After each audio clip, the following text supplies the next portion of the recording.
आप सबका अपने YouTube चैनल में एक बार फिर से स्वागत है। करंट अफेयर्स प्रोग्राम के अंतर्गत हम आपके साथ जुड़े हैं और उसी से संबंधित चर्चा करेंगे। कल आपको वीडियो इसलिए नहीं मिल पाई थी क्योंकि जो वीडियो रिकॉर्ड की गई थी वो पता नहीं किस वजह से, किन कारणों से चल ही नहीं रही थी, इस वजह से कल आपको वीडियो नहीं मिल पाई। तो आज पुनः दोबारा उसकी रिकॉर्डिंग आप सब के लिए दोबारा मेहनत कर रहा हूं।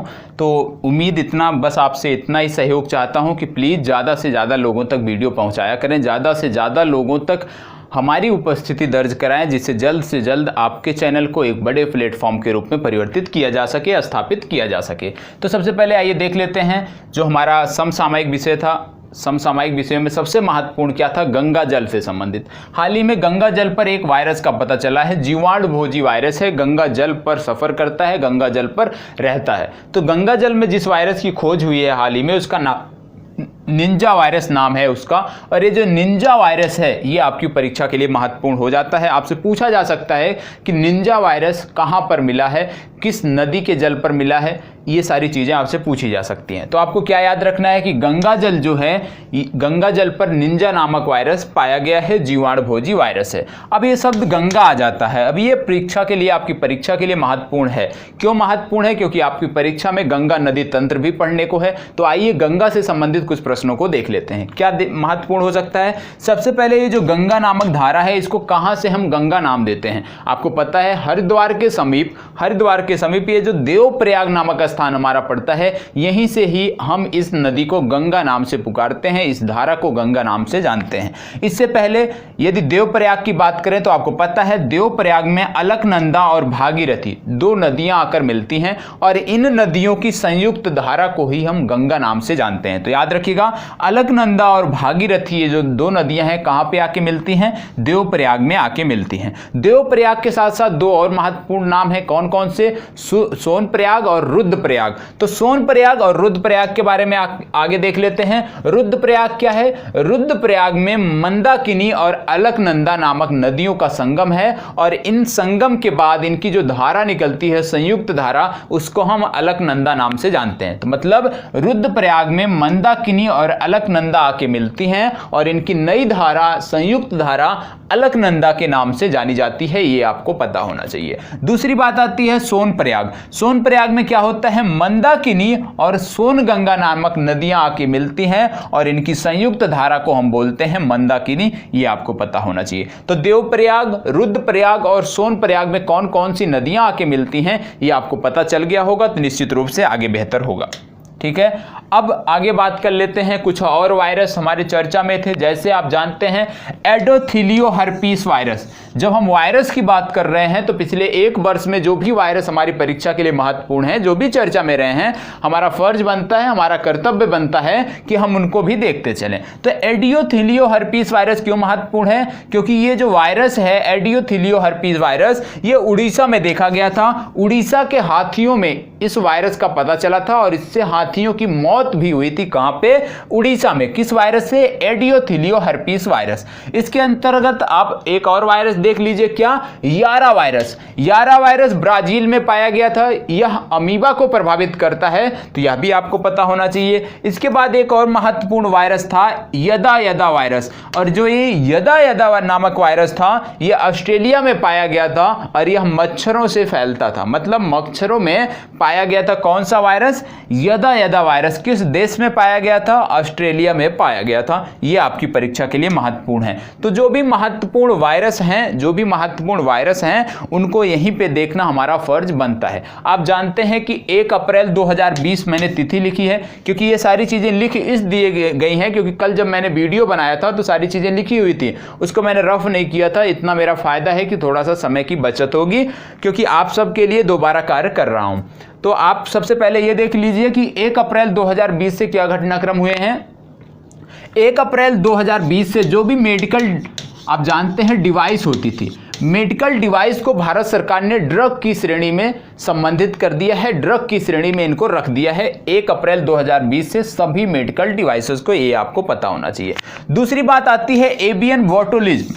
एवियन बोटुलिज्म जो है ये वायरस कहां पे चर्चा था? एवियन बोटुलिज्म वायरस बहुत ही ज्यादा चर्चा में था, वैश्विक स्तर पर चर्चा में था। क्यों चर्चा में था? क्योंकि बहुत से प्रवासी पक्षी आते हैं सांभर झील में, और इस सांभर झील में कहां पर है ये आपको कमेंट बॉक्स में बताना है। तो इस सांभर झील में एवियन बोटुलिज्म वायरस की वजह से प्रवासी पक्षियों की हजारों की संख्या में मौत हुई थी। तो यह वायरस भी आपकी परीक्षा के लिए उतना ही महत्वपूर्ण है जितना कि निंजा वायरस। इसके बाद आप जानते हैं बर्ड फ्लू।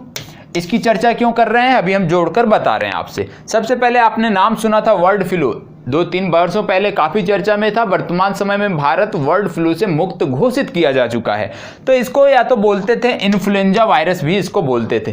तो इसमें क्या चीजें हमें जाननी है कि बर्ड फ्लू के जो प्रकार होते थे उसका एक प्रकार था H5N1 और दूसरा प्रकार था H7N9, ये पता होना चाहिए। परीक्षा में इसी तरह से पूछ लिया जा सकता है कि H5N1 किस वायरस का प्रकार है, तो ये आपको पता होना चाहिए। समस्या कहां पे होती है कि बर्ड फ्लू और जो स्वाइन फ्लू है दोनों में इस तरह के शब्द, इस तरह के टर्म प्रयोग में लाए जाते हैं, इसलिए स्वाइन फ्लू और बर्ड फ्लू में अंतर हमें स्पष्ट नहीं हो पाता है यदि हम विधिवत अच्छे से इसका अध्ययन नहीं किए रहते हैं। तो बर्ड फ्लू H5N1 के नाम से जानते हैं या H7N9 के नाम से जानते हैं। आगे बढ़ते हैं, दूसरा आता है स्वाइन फ्लू। स्वाइन फ्लू क्या चीज है आप जानते हैं? स्वाइन फ्लू, देखिए बर्ड फ्लू जो था वो पक्षियों के मांस से मानव में फैलता था, मतलब जो लोग पक्षियों का मांस का सेवन करते थे उन्हीं में वह वायरस फैलता था। स्वाइन फ्लू क्या है? ये सुअरों से फैलता है।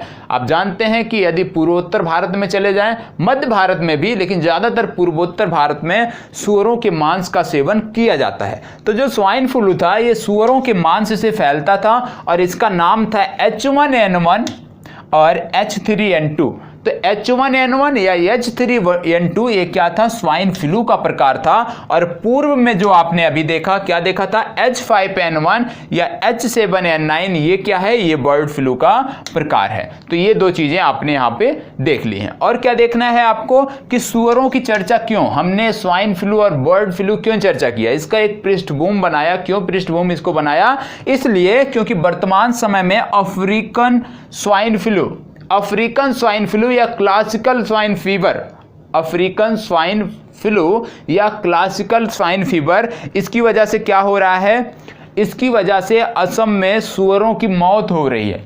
असम राज्य विशेष में अफ्रीकन स्वाइन फ्लू या क्लासिकल स्वाइन फीवर की वजह से सुअरों की मौत हो रही है। कहां पे हो रही है? असम में हो रही है। और ये जो अफ्रीकन स्वाइन फ्लू है इसमें संबंधित क्या प्रश्न बन सकता है कि यह किस परिवार का वायरस है? तो ये जो है ये अस्फरवेल्डई परिवार का वायरस है। स्पेलिंग नोट करना चाहते हैं तो नोट कर सकते हैं, ASFARRIVIDAE,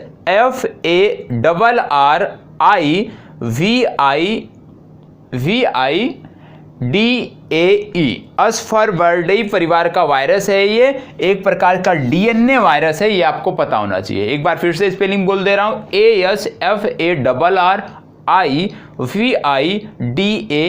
अस्फरवेल्डई, जो भी आप पढ़ते हो, जो भी इसका उच्चारण करते हो। और दूसरा आता है ये DNA वायरस है, ये आपको पता होना चाहिए। आपकी परीक्षा में आप जानते हैं कोविड-19 की वजह से जो वायरस हैं वो आपकी परीक्षा के लिए महत्वपूर्ण हो गए हैं, तो आपको उनकी चर्चा, उनके बारे में पता होना चाहिए।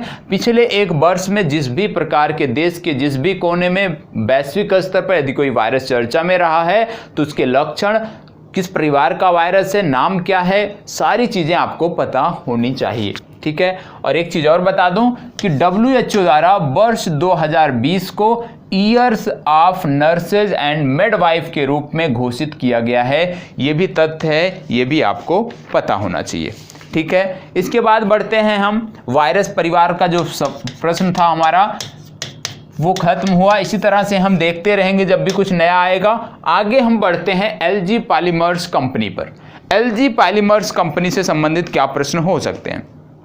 सबसे पहले आप जानते हैं कि यह विशाखापट्टनम में स्थित एक कंपनी है, प्लास्टिक उत्पादों का निर्माण करती थी और इसमें एक स्टाइरीन नामक गैस का लीकेज हुआ जिससे कुछ लोगों की मौत भी हुई और काफ़ी संख्या में लोग अभी भी प्रभावित हैं।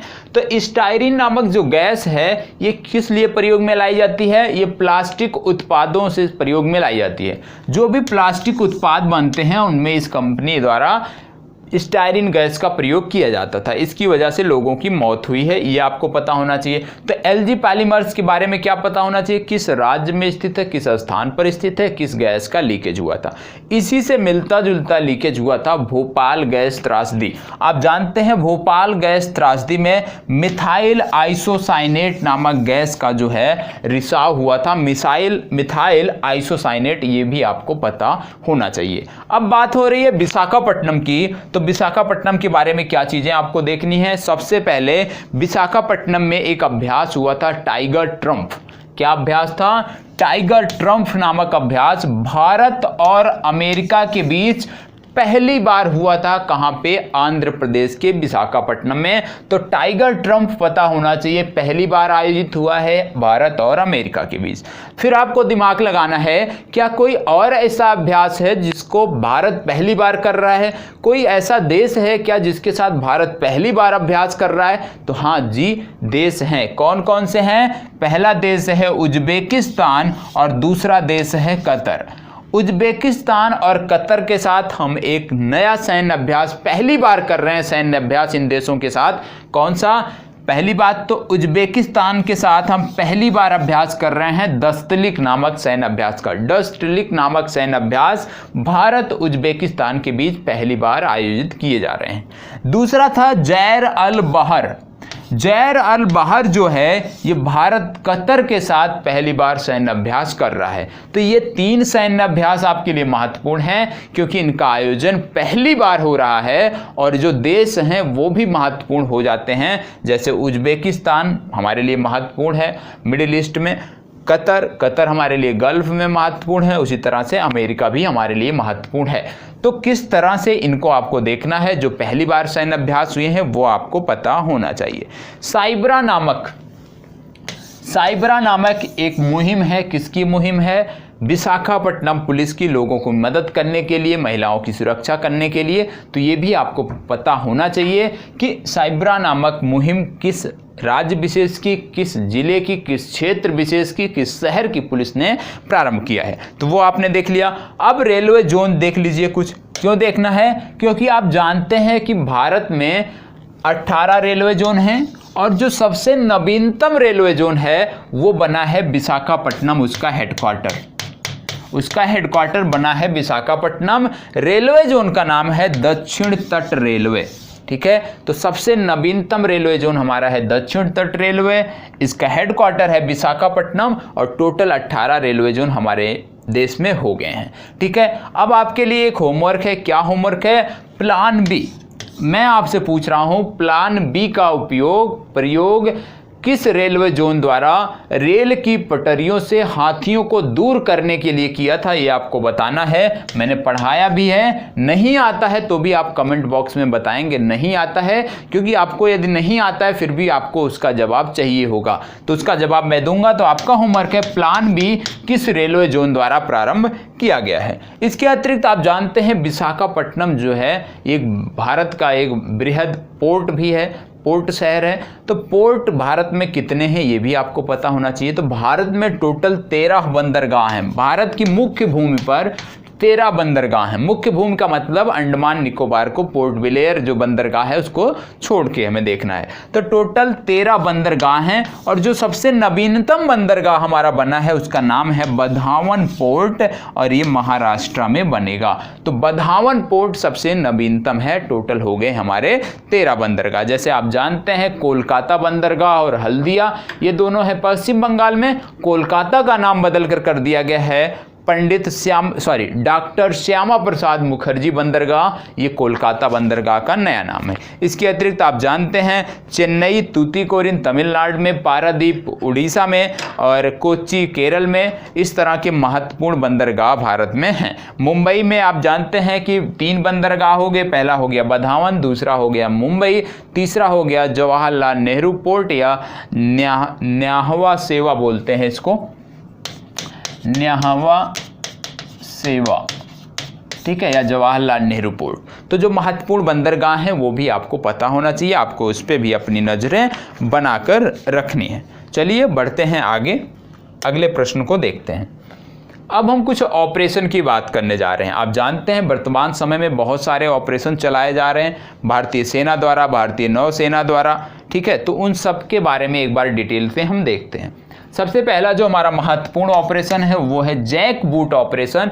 और जैक बूट ऑपरेशन को आतंकियों से निपटने के लिए जम्मू कश्मीर में भारतीय सेना द्वारा आतंकियों से निपटने के लिए, आतंकियों पर कार्रवाई के लिए, उनको समाप्त करने के लिए, मार गिराने के लिए जैक बूट नामक ऑपरेशन हाल ही में प्रारंभ किया गया था। तो ये इसलिए महत्वपूर्ण हो जाता है क्योंकि अभी हाल ही में हमारे एक मेजर और कुछ जवान शहीद हुए थे। तो जैक बूट नामक ऑपरेशन आतंकियों से निपटने के लिए जम्मू कश्मीर में चलाया गया है भारतीय सेना द्वारा। और जब जम्मू कश्मीर की बात आती है तो उझ और बसंतर 2 ब्रिज आपको पता होना चाहिए। क्यों पता होना चाहिए? क्योंकि इन दोनों का उद्घाटन हमारे रक्षा मंत्री माननीय श्री राजनाथ सिंह जी द्वारा किया गया था। और आपको पता होगा कि ये जो महत्वपूर्ण ब्रिज हैं हमारे लिए, अब ये सभी मौसमों में गतिविधियों को संचालित कर सकते हैं, भारतीय सेना की पकड़ बना सकते हैं। अब इसमें पूछा जा सकता है कि उझ और बसंतर जो ये ब्रिज है ये कहाँ बनाया गया है? तो उझ जो है ये कठुआ में बनाया गया है, इसलिए ये महत्वपूर्ण है। दूसरा हमारा है बसंतर, ये सांबा जिले में बनाया गया है। तो एक कठुआ में बनाया गया है, एक सांबा में बनाया गया है। फिर बात आती है ऑपरेशन बनीला की। ऑपरेशन बनीला क्या है? आप जानते हैं कि मेडागास्कर में एक चक्रवात आया था, एक जो है यहाँ पे साइक्लोन आया था, इसका नाम था एरा नामक जो चक्रवात था ये मेडागास्कर में आया था। इसने मेडागास्कर में बहुत तबाही मचाई थी। और आप जानते हैं मेडागास्कर एक छोटा सा देश है, छोटी अर्थव्यवस्था वाला देश है, तो बहुत ज़्यादा प्रभावित हुआ था। तो मेडागास्कर को राहत सामग्री और तत्कालीन मतलब त्वरित मदद उपलब्ध कराने के लिए ऑपरेशन बनीला इंडियन नेवी द्वारा प्रारंभ किया गया था। और इसमें INS एरावत जहाज भेजा गया था। ये भी महत्वपूर्ण है कि कौन सा जहाज गया था, तो INS एरावत हमारा मेडागास्कर में भेजा गया था, ठीक है। फिर बात आती है ऑपरेशन संकल्प। ऑपरेशन संकल्प क्या है? ऑपरेशन संकल्प जैसे भारतीय जहाज हैं, आप सब जानते हैं व्यापारिक भारतीय जहाज हैं, तो एक देश से दूसरे देश तक यात्रा करते हैं, विश्व के प्रत्येक कोने में भ्रमण करते हैं। लेकिन आप जानते हैं कि पिछले दिनों गल्फ फारस का रीजन, फारस की खाड़ी का रीजन और ओमान का खाड़ी का रीजन बहुत तनाव में था। विशेषकर फारस की खाड़ी का जो क्षेत्र था ये काफ़ी तनाव में था। क्यों तनाव में था? क्योंकि UAE और ईरान के बीच विवाद था और ईरान और सऊदी के बीच विवाद था। तो ये काफ़ी तनावग्रस्त क्षेत्र था। तो तनावग्रस्त होने के कारण भारतीय नौसेना ने निश्चय किया कि जो भारत के व्यापारिक जहाज हैं इस रीजन विशेष से जो यात्रा करते हैं, गुजरते हैं, उनकी रक्षा करने के लिए ऑपरेशन संकल्प भारतीय नेवी द्वारा लॉन्च किया गया था। अब फारस की खाड़ी, ओमान की खाड़ी का रीजन मतलब हॉर्मुज जल संधि क्षेत्र का रीजन जो है वहाँ पे ये ऑपरेशन जो है प्रारंभ किया गया था, ठीक है। अब बात आ जाती है समुद्र सेतु की।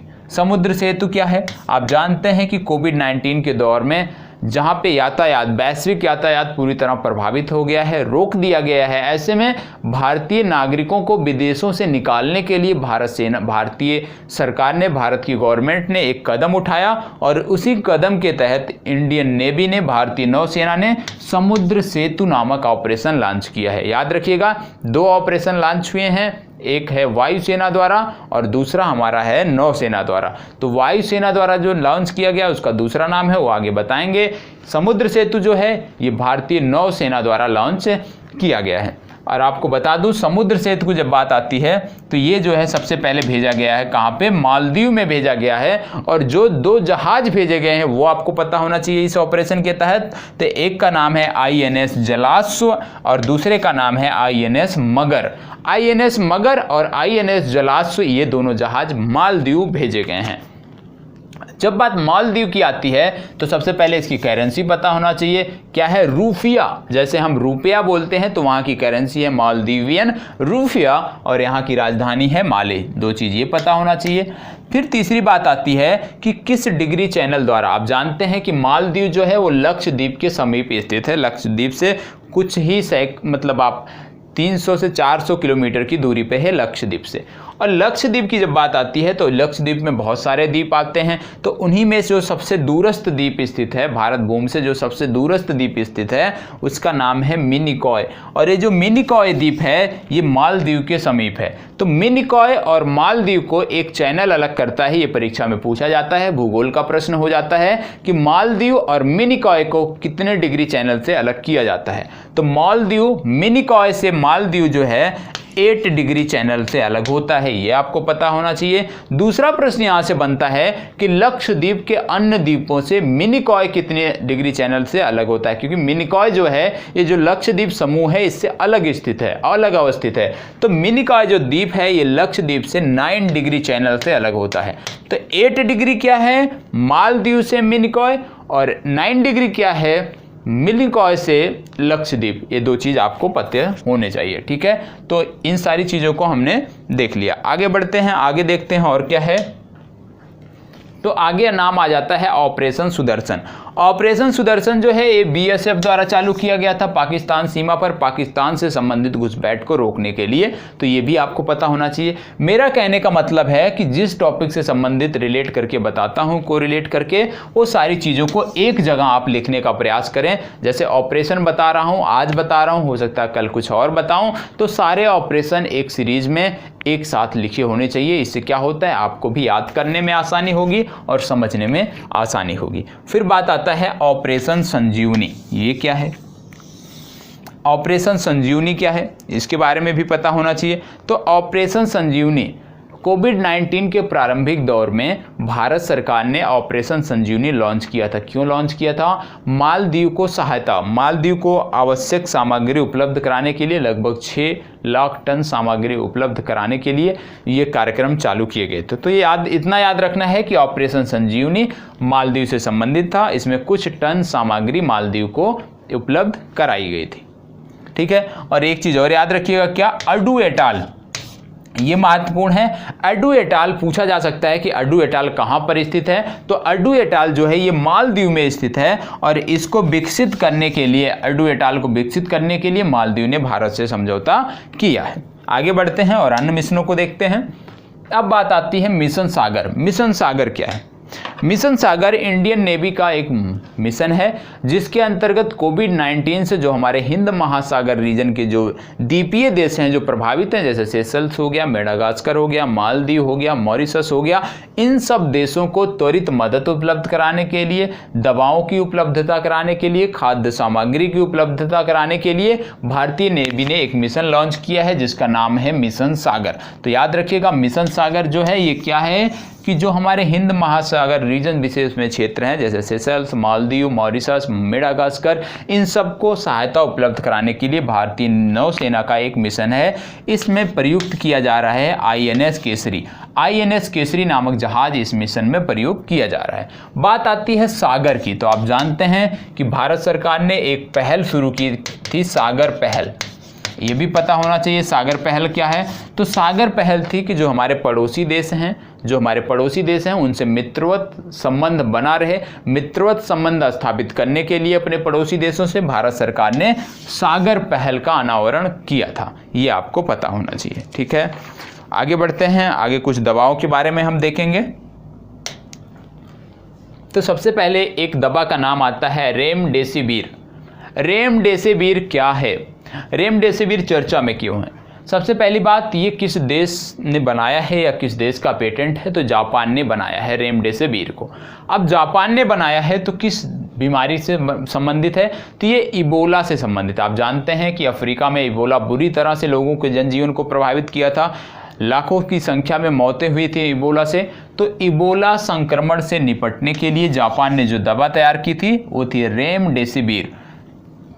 वर्तमान समय में चर्चा में क्यों है? क्योंकि आप जानते हैं अमेरिका में वर्तमान समय में लाखों की संख्या में कोविड-19 संक्रमण के व्यक्ति मौजूद हैं। तो जो कोविड-19 के व्यक्ति हैं जो गंभीर स्थिति में हैं, जिन पर किसी भी दवा का कोई प्रभाव नहीं पड़ रहा है, अमेरिका सरकार ने बोला है कि जिन मरीजों पर दवा का प्रभाव नहीं हो रहा है उनको रेमडेसिविर दिया जा सकता है, इस दवा का डोज दिया जा सकता है, क्योंकि ये दवा बहुत ही एक प्रकार से देखे जाए तो शरीर के लिए खतरनाक भी होती है व्यक्ति के लिए, तो इसको जल्दी दिया नहीं जाता है। लेकिन यदि कोई भी दवा काम नहीं कर रही है तो इसको दिया जा सकता है। अमेरिका सरकार ने इसकी परमिट दे दी है। अब रेमडेसिविर इसमें है क्या?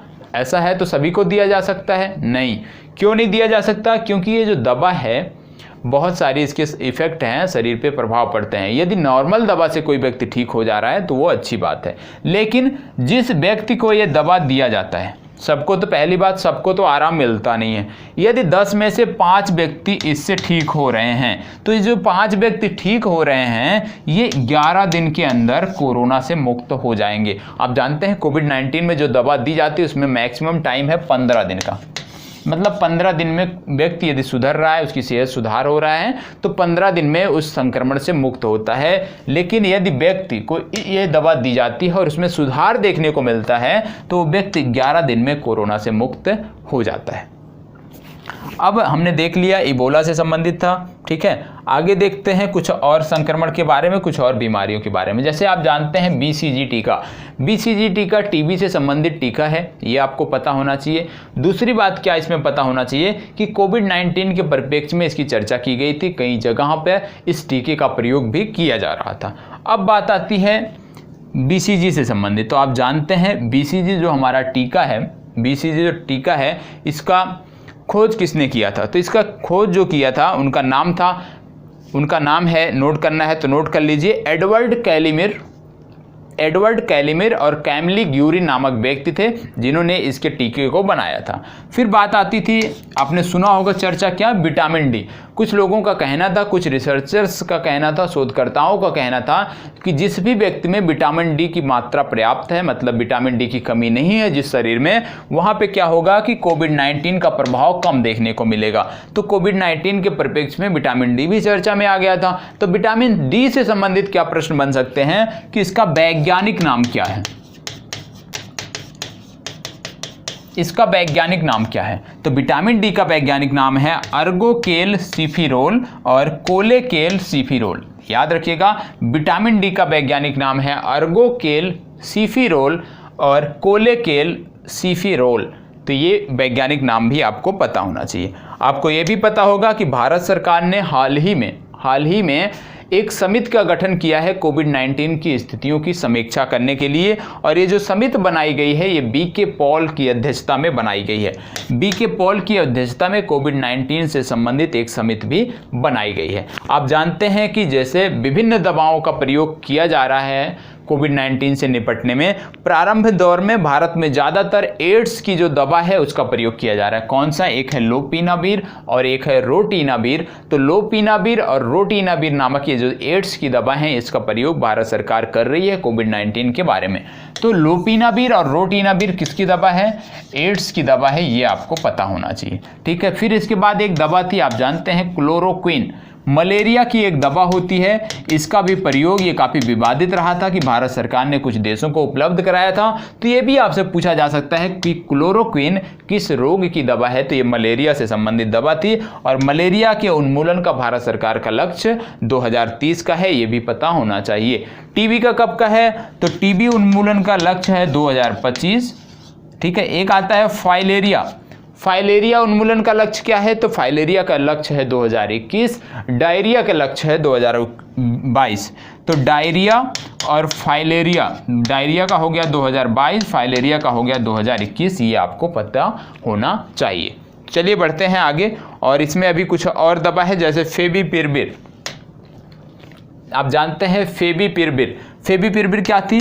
फेविपिरविर भी एक दवा थी। किसकी दवा थी? वायरस की दवा थी। ये वायरस पर कार्य अच्छा करती थी, तो इसके प्रयोग को भी अनुमति दे दी गई है फेविपिरविर। तो याद होना चाहिए फेविपिरविर एक वायरस की दवा है। इसके अतिरिक्त WHO के बारे में जानना है कि WHO ने बताया है कि आगामी चुनौतियों के बारे में, आगामी वैश्विक चुनौतियों के बारे में जो WHO ने बताया है उसमें 13 चुनौतियों को बताया गया है। तो आपसे ये भी पूछा जा सकता है कि WHO द्वारा कितने चुनौतियों को बताया गया है, टॉप ग्लोबल हेल्थ चैलेंज कितने बताए गए हैं। तो टॉप ग्लोबल हेल्थ चैलेंज जो WHO ने बताया है वो टोटल 13 बताए हैं, ये आपको पता होना चाहिए।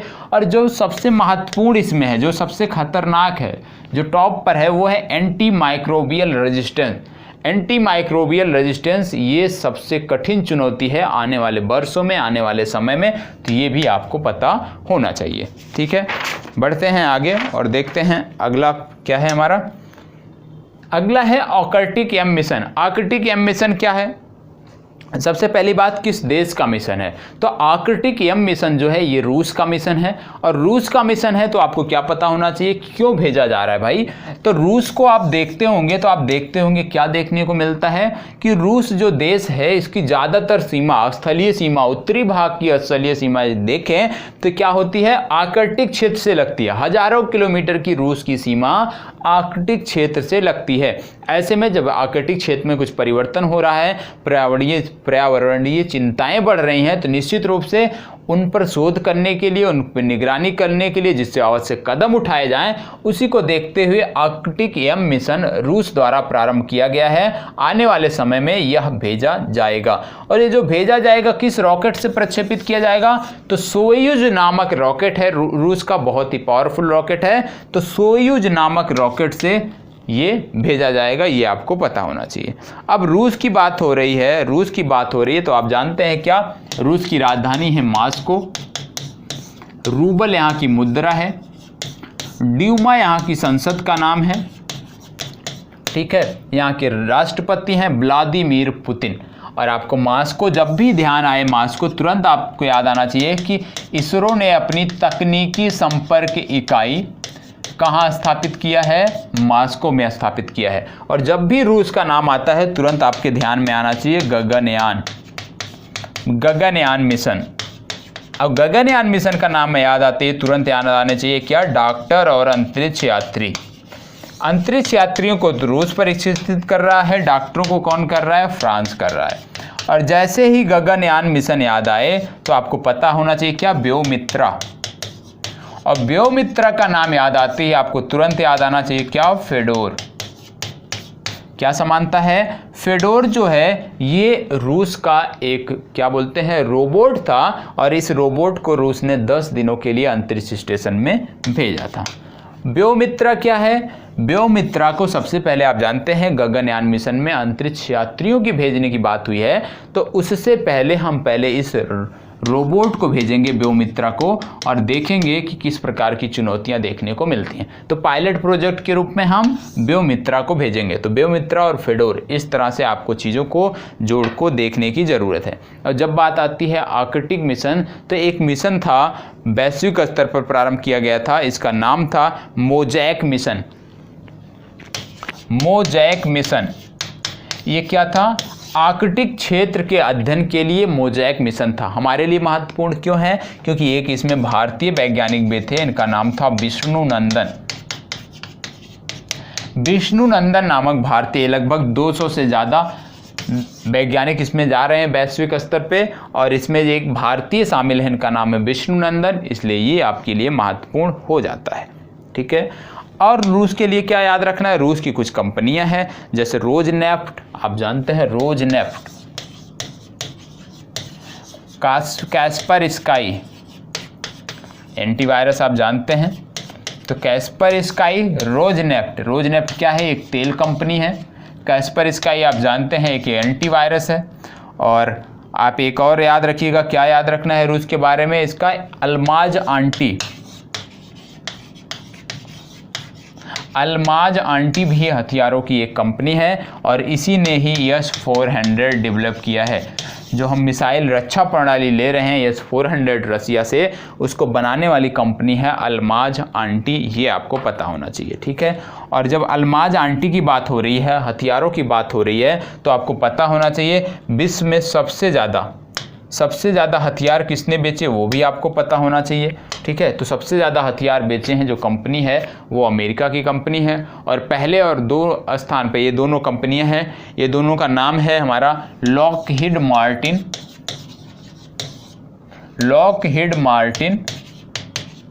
और दूसरा है बोइंग। अब इन दोनों के भी महत्वपूर्ण हो जाते हैं हमारे लिए, क्योंकि हम लॉकहीड मार्टिन से क्या ले रहे हैं, लॉकहीड मार्टिन से हम ले रहे हैं सी हॉक रोमियो, सी हॉक रोमियो हेलीकॉप्टर हम इनसे ले रहे हैं। लॉकहीड मार्टिन ही बनाती है F-16 प्लेन जो पाकिस्तान के पास हैं। ये किस कंपनी से तो बनाए गए हैं, F-16 से बनाए गए हैं। और पाकिस्तान ने जो भारतीय विमान को मार गिराया था उसमें F-16 का प्रयोग किया था। इसके अतिरिक्त बोइंग से हम क्या ले रहे हैं, चिनूक और अपाचे, चिनूक और अपाचे हेलीकॉप्टर ये हम बोइंग से ले रहे हैं, ये भी आपको पता होना चाहिए। ठीक है, आगे बढ़ते हैं और अगले प्रश्न को देखते हैं। आप जानते हैं कुछ नदियों को जोड़ा जा रहा है, तो कौन कौन सी नदियां हैं जिनको जोड़ा जा रहा है, तो आप देखेंगे एक नदी है दमन गंगा, ये आपको पता होना चाहिए, दमन गंगा, इसको जोड़ा जा रहा है पिंजल नदी से, ये पता होना चाहिए, दमन गंगा पिंजल। कोसी को जोड़ा जा रहा है मेंची से,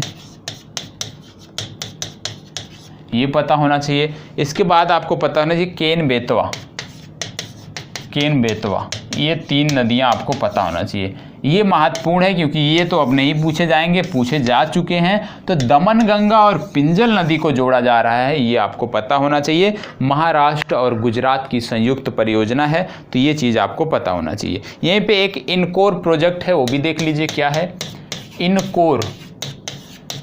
इनकोर प्रोजेक्ट क्या है, इनकोर प्रोजेक्ट है कि जो हमारे तटीय क्षेत्र हैं, जैसे पूर्वी तट देख लीजिए या पश्चिमी, तो जो हमारे तटीय क्षेत्र हैं उनको विकसित करने के लिए, उनको संसाधन की दृष्टि से विकसित करने के लिए, उनके संसाधनों को विकसित करने के लिए हमें किसने दिया, वर्ल्ड बैंक ने, विश्व बैंक ने हमें लोन दिया है। कितना लोन दिया है, $400 मिलियन, $400 मिलियन का ऋण दिया है वर्ल्ड बैंक ने, किसके लिए, इनकोर प्रोजेक्ट के लिए। और जो इनकोर प्रोजेक्ट है ये तटीय एवं समुद्री संसाधनों की सुरक्षा के लिए, उनको विकसित करने के लिए है। तो इनकोर प्रोजेक्ट भी आपको पता होना चाहिए। ठीक है, अब बढ़ते हैं आगे और देख लेते हैं क्या देखना है। अब हमें ज़्यादा कुछ नहीं है, तो कुछ महत्वपूर्ण पॉइंट हैं। जैसे आप जानते होंगे लोक लेखा समिति, लोक लेखा समिति ये महत्वपूर्ण क्यों है, क्योंकि आप जानते हैं कि अभी हाल ही में लोक लेखा समिति के नए चेयरपर्सन बनाए गए हैं और ये हैं अधीर रंजन चौधरी।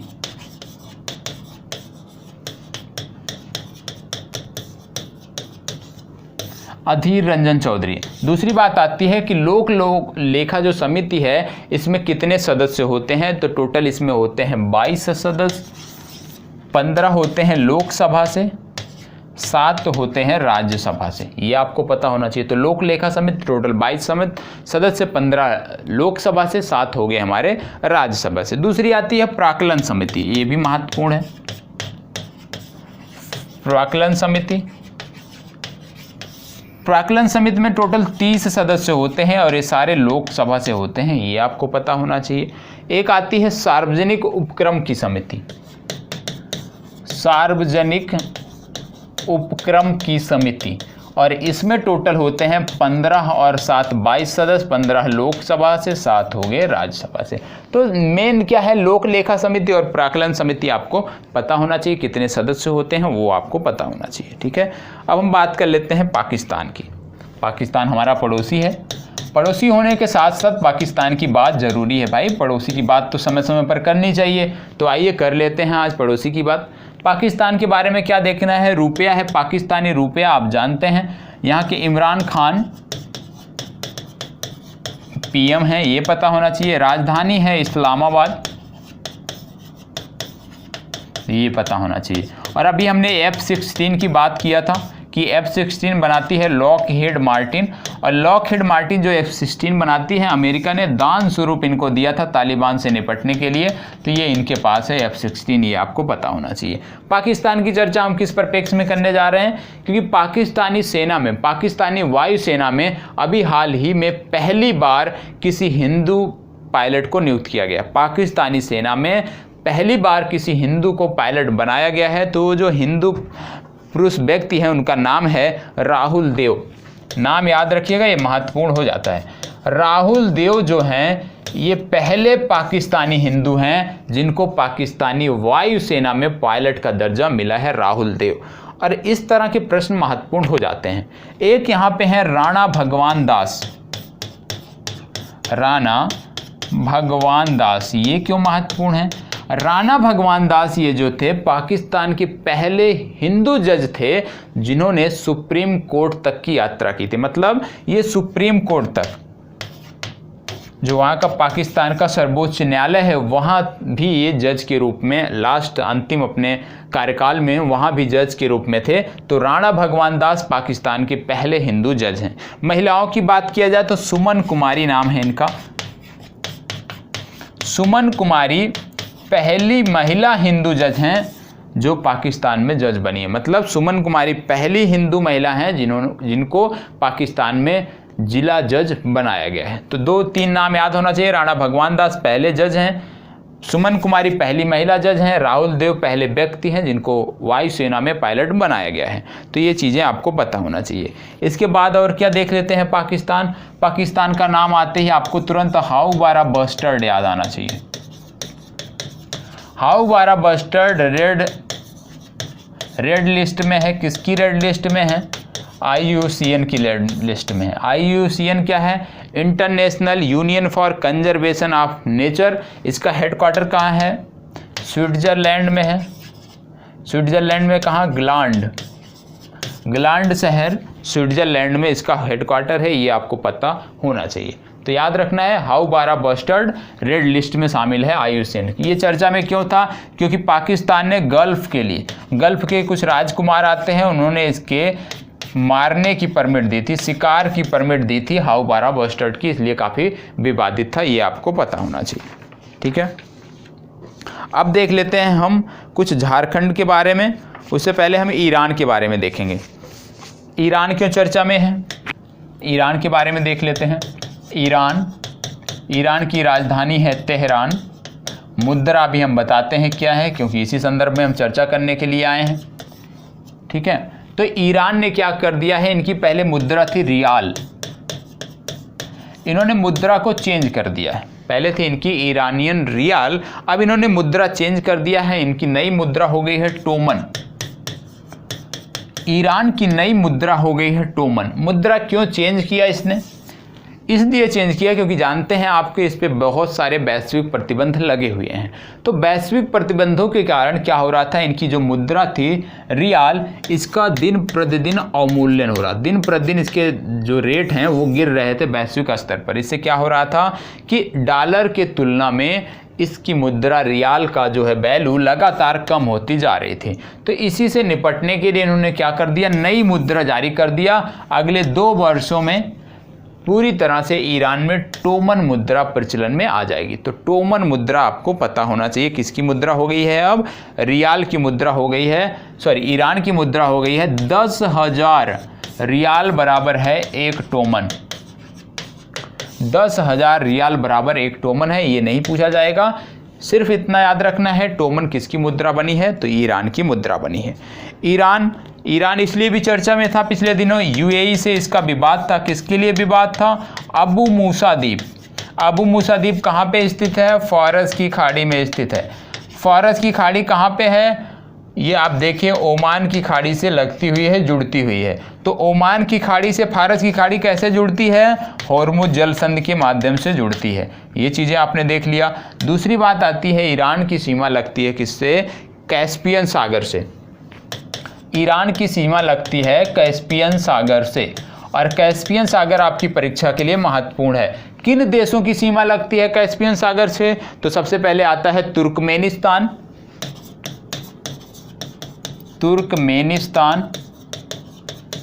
दूसरा आता है कजाकिस्तान, तीसरा आता है रूस। तुर्कमेनिस्तान, कजाकिस्तान, रूस, अजरबैजान, यहाँ पे ईरान लिख लेते हैं, और हमारा लास्ट में आ जाता है अजरबैजान। तो इन देशों से हमारी सीमा कैस्पियन सागर की सीमा लगती है 5 देशों से, तुर्कमेनिस्तान, कजाकिस्तान, रूस, ईरान, अजरबैजान। देश हमने देख लिया। आज हम कुछ अलग देखने वाले हैं। क्या अलग देखने वाले हैं कि इनकी राजधानी सबसे पहले क्या है, तो तुर्कमेनिस्तान की राजधानी है अशगाबाद। कजाकिस्तान की राजधानी क्या है ये आपको पता होना चाहिए। फिर रूस की क्या है, तो कजाकिस्तान की है नूर सुल्तान, इसकी हो गई मास्को। ईरान की हो गई तेहरान। अजरबैजान की हो गई बाकू। ठीक है, सबकी राजधानी, क्योंकि आपसे हो सकता है कि भाई देश तो सब रट के बैठे रहते हैं, आपसे परीक्षा में पूछ लिया जाए कि कैस्पियन सागर से लगने वाले देशों के राजधानियों को क्रम से लगाएं, तो राजधानी पता होना चाहिए। दूसरा इसमें और क्या प्रश्न बन सकता है, हो सकता है इनकी मुद्रा के बारे में पूछ ले कि कैस्पियन सागर से जो देश लगते हैं उनकी मुद्राओं का क्रम बताएं या मुद्राओं को लिखें। तो मुद्रा आपको पता होना चाहिए। जैसे तुर्कमेनिस्तान की राजधानी है अशगाबाद, यहाँ की मुद्रा है मन्नत, MANAT, ये यहाँ की मुद्रा है मन्नत। कजाकिस्तान की राजधानी है नूर सुल्तान, यहाँ की मुद्रा है टेंगे।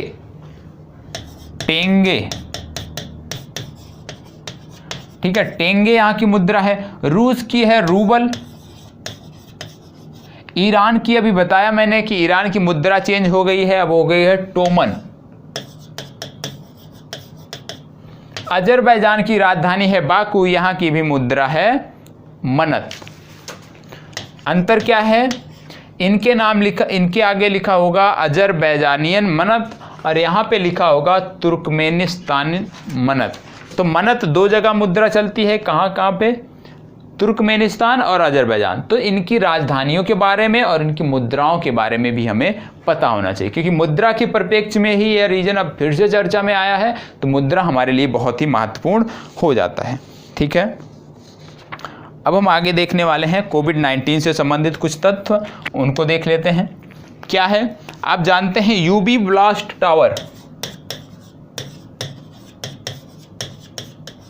यूबी ब्लास्ट टावर जो है, यदि किसी क्षेत्र विशेष में या किसी रीजन में, मान लीजिए छोटा सा एक टावर है, मान लीजिए कोई कमरा है जो संक्रमित, आपको आशंका है कि ये कमरा संक्रमित है किसी प्रकार से, तो इस टावर को ला के यहाँ पे एक्टिवेट कर दीजिए और ये जो पूरा संक्रमण होगा कमरे में उस क्षेत्र में समाप्त हो जाएगा। किसने विकसित किया है, DRDO ने विकसित किया है। ठीक है, ये आपको पता होना चाहिए। जी सतीश रेड्डी इसके प्रमुख हैं। इसके अतिरिक्त जीरो कोब इसको विकसित किया है NIT सूरतकल ने, ये पता होना चाहिए। इसके बाद आता है प्रवासी राहत मित्र ऐप, प्रवासी राहत मित्र ऐप किसने लॉन्च किया है, उत्तर प्रदेश सरकार ने। दूसरा एक ऐप है इसी से मिलता जुलता, इसका नाम है एग्जिट ऐप।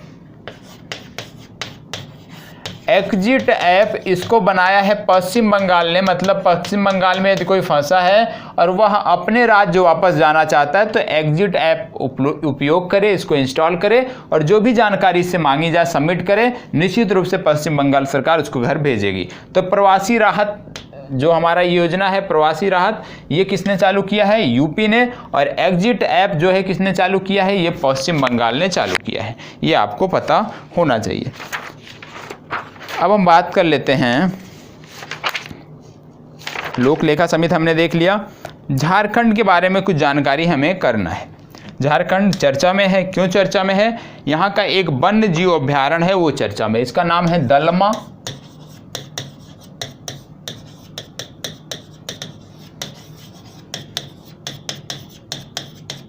दलमा वन्य जीव अभयारण्य। अब ये दलमा वन्य जीव अभयारण्य है कहाँ पे, तो मैंने पहले बोल दिया कि ये झारखंड में है। ठीक है, चर्चा में क्यों है, क्योंकि ये इसमें जो है कुछ आदिवासी रहते हैं इस वन्य जीव अभयारण्य में, और जो आदिवासी रहते हैं उनका एक पर्व होता है, नाम है विष्णु सेदरा।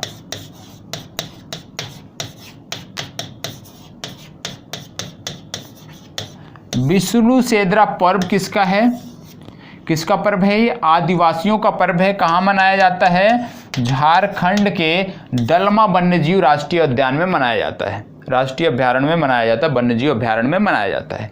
चर्चा में क्यों है ये? इसलिए चर्चा में है कि इस पर्व पर हमेशा शिकार किया जाता था, ये शिकार का एक पर्व होता था। लेकिन इस वर्ष कोविड-19 के कारण इस पर्व पर कोई भी शिकार नहीं किया गया।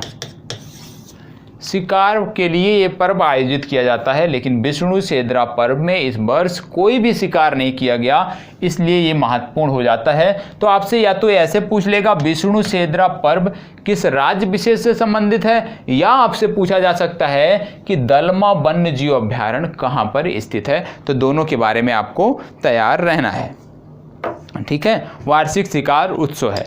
आपको पता है कि गंगा नदी पर 2 मल्टी मॉडल टर्मिनल बनाए गए हैं, मल्टी मॉडल टर्मिनल बनाए गए हैं गंगा नदी पर। एक बनाया गया था वाराणसी में, भारतीय प्रधानमंत्री ने उद्घाटन किया था। दूसरा झारखंड के किसी शहर में बनाया गया था। वो आपका होमवर्क है, वो आप हमें बताएंगे कि किस शहर में गंगा नदी पर दूसरा मल्टी मॉडल टर्मिनल बनाया गया है। मैंने बता दिया थोड़ा सा हेल्प कि झारखंड में बनाया गया है। इसके अतिरिक्त झारखंड सरकार मीठी क्रांति योजना प्रारंभ की है। मीठी क्रांति किसके लिए प्रारंभ की है? मीठी क्रांति योजना जो प्रारंभ की गई है ये किसानों के लिए, मधुमक्खी पालक किसानों के लिए, इनको आर्थिक सहायता उपलब्ध कराने के लिए। इसके अतिरिक्त मुख्यमंत्री दाल भात योजना झारखंड सरकार की योजना है। सामुदायिक रेडियो खांची का शुभारंभ किया गया है रांची विश्वविद्यालय में, ये भी आपको पता होना चाहिए। और ग्रीन पीस की एक रिपोर्ट आई थी, ग्रीन पीस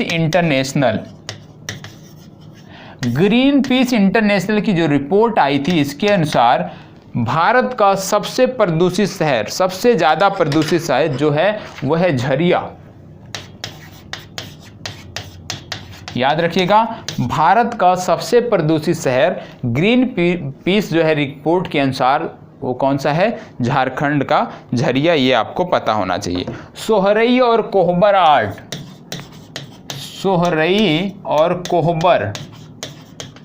सोहरई और कोहबर आर्ट ये झारखंड के हैं, जिनको वर्ष 2020 में क्या मिला है? जीआई टैग मिला है। ये भी आपको पता होना चाहिए। पिछले वीडियो में मैंने बताया था कि 3 जीआई टैग बताया था आपको, एक तमिलनाडु से संबंधित था तो उसके बारे में आपको पता होना चाहिए, 2 अन्य बताए थे तो उसके बारे में भी आपको जानकारी होनी चाहिए। और एक और जान लीजिएगा क्या, कि नेत्रावली वन्यजीव अभ्यारण्य लास्ट है आज का। नेत्रावली वन्यजीव अभ्यारण्य यो क्यों चर्चा में है? इसकी चर्चा ये है, पहली बात तो गोवा में है, पहली बात तो गोवा में है। दूसरा चर्चा में क्यों है? क्योंकि ये जो राष्ट्रीय उद्यान है नेत्रावली वन्यजीव अभ्यारण्य, यहाँ पे क्या देखा गया? यहाँ पे देखा गया है ब्लैक तेंदुआ, ब्लैक पैंथर देखा गया।